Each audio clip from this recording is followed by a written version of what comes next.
Howdy, folks. Welcome back. Crimson Peak. Now, forgive me for saying this, but I think Guillermo del Toro's Crimson Peak from 2015 is a better film than his 2025 Frankenstein movie. I really do. Now, look, I enjoyed the Frankenstein film. However, I've got my own criticisms of that movie, which I'll save for another time. But what makes Crimson Peak so special? I mean, if you were to rate this film purely on its visual aspects, it's a 10 out of 10 film. It really is. It is absolutely stunning to look at, gorgeous, the sets, the costumes, the environment. It's also vibrant and alive. Even the 2015 visual effects are fantastic. Now, of course, we don't, rate films purely based on looks. Now, come on. Let's get a bit into this for you. Firstly, it stars Mia Wasikowska, Jessica Chastain, Tom Hiddleston, and Charlie Hunnam. We start off in New York. It's a Victorian era time, and we follow Mia Wasikowski's character Edith, who's an aspiring writer. However, it's still a time where women, are not really given the opportunities to explore their personal interests as much as they should be. And, in fact, this actually leads to a pretty nice dynamic between her and her father. So they highlight early on that when Edith was young, her mother dies tragically in their home. And so she's been raised by a single father for pretty much, since she was a child up till her adult years. Now, what is a relief to see is that they don't make this father some buffoon or some overpowering maniac. They make him a protective and caring father, supportive and intelligent as well. And I really appreciate that. I mean, today it would have been a different story, but I appreciate 2015. They treated fathers with some reverence, some level of respect. Now, moving forward, a young dashing prospector, Thomas, and his sister Lucille, played respectively by Tom Hiddleston and Jessica Chastain. They've come all the way across from England, from the UK, to look for some investors to help them with their struggling clay mining operation. And it happens to be that Edith's father is the head honcho, the main guy to talk to and who decides, what investments are good and what are not. And basically, off the bat, the father he picks up that the investment in clay mining with this guy, it's not going to work out. It's not a good deal. Which obviously this brother and sister pair they didn't want to hear that. Now, while these two are still in town, Thomas he takes a little shine to Edith and vice versa, you'd say. So a courtship begins. A bit of a light romance starts. Now the father he doesn't like Thomas. He doesn't think he's of good character, and he thinks that Thomas is actually going to take advantage of his daughter. And so what the father does, he manages to dig up some dirt on Thomas, and then gives Thomas the ultimatum: leave the country, or I'll reveal your secrets to everyone, and that's going to ruin everything for you for your future. And what Thomas does, he decides he's going to leave the country. He doesn't want his reputation completely destroyed. And then we have a twist that comes along. Edith's second life tragedy strikes. Her father dies, which leaves Edith in a vulnerable position. So Thomas, he proposes to her and she accepts. And with that, off they go to the UK to the Crimson Peak Estate, the name of the film. Yeah.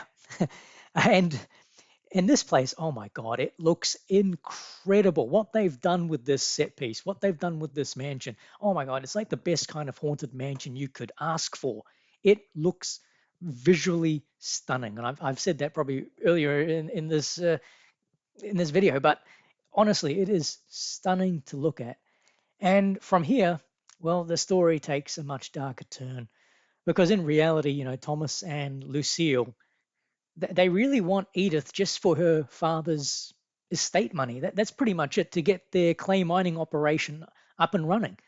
Edith soon finds herself trapped. Her health declines, and it becomes a very dire situation that she realizes that she's being held against her will. And throughout her ordeal, she starts unraveling secrets, dangers, which only puts, more pressure on her and more danger on top of her. Now, I haven't mentioned Charlie Hunnam's character.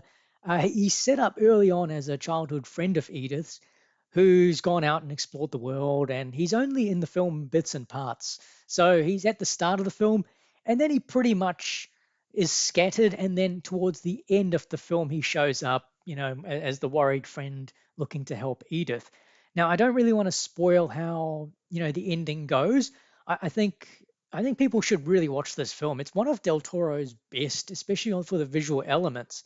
Now, it does have its flaws. I got to get into these, okay? Because it's only fair I mention some of them.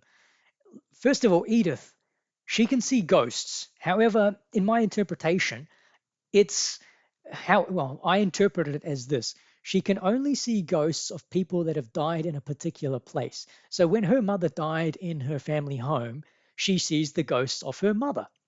And so when she's at Crimson Peak, she starts seeing ghosts of people that have died at that place.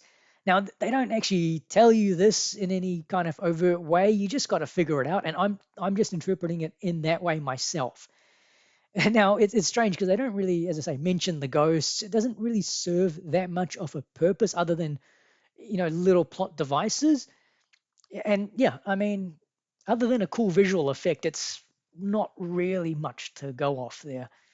Another reason that I think this film has got some flaws is the pacing, man. I mean, there are some moments where this is meandering along. It really slows down to a snail's pace. It could have sped up because strangely there are other scenes where it seems to be rushed, entire moments, like when the brother and sister are given the ultimatum from Edith's father to leave New York, to leave the country, and not see Edith again. I mean, the next day the father dies, and brutally. So it's pretty suspicious. Then Edith gets married, and they're off almost straight away. I mean, it's okay, but like it's a little suspicious. The two characters here that I think really stand out, Mia Wasikowski, man, I hope I'm saying that right, and Tom Hiddleston. They're excellent in their roles. Jessica Chastain is really good as well. A bit over the top at times, but I think that might be the writing, so that's on purpose. Charlie Hunnam was good for his bits and pieces. I wish he had been in the film a little bit more, but either way, he did his job for the movie. Overall, I give this film a 7.5 out of 10. Aside from the flaws, it will visually capture you. You don't want to take your eyes off the screen. It's beautiful. Tell me your thoughts, people. Have you seen this film? Did you enjoy it? Pop us a like, a comment. Till next time. See ya.